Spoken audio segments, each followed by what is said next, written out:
স্বামীর হইল জ্বরের মুখে তিতে বিষ। যেহেতু জ্বর আসলে কিন্তু মানুষের ভর্তা ভাত খাইতে অনেক মন চায়, যে কি খাইলে শান্তি লাগবো।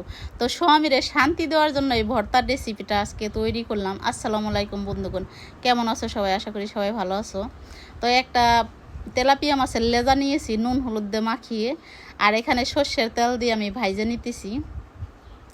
তো মাছের লেজাটা ভাজা হওয়ার পরে এখানে পেঁয়াজ কাঁচামরিচ আর রসুনটাও ভেজে নিচ্ছি।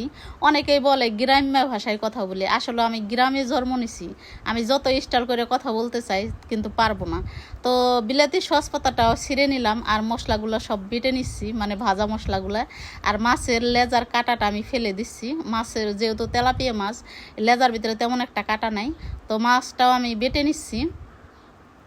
আর এই ভর্তাটা মানে তোমরা যদি বাসায় ট্রাই করো, মানে কত যে প্রশংসা শুনবা সেটা বাসায় ট্রাই করলেই বুঝতে পারবা। তো একটা কাঁচা পেস্ট আর ওই যে সসপাতা কুচিটা একটু নুন দিয়ে একটু আদা ছেঁচা করে নিচ্ছি পেস্টটা, যাতে কামড় দিলে ভাল লাগে, আর যেহেতু জ্বর ঝাঁঝ লাগলে আরও বেশি মজা লাগবে। তো একটু সর্ষের তেল দিয়ে সবগুলো উপকরণ ভালো করে মাখাঝাকা করে তারপরে 2 পাটা ভাত আমি খেয়ে নিলাম। অস্থির মজা হয়েছে, আর স্বামী তো অনেক প্রশংসা করছে। এরকম প্রশংসা যদি শুনতে চাও তাহলে তোমরাও কিন্তু এই রেসিপিটা বানিয়ে দেখতে পারো।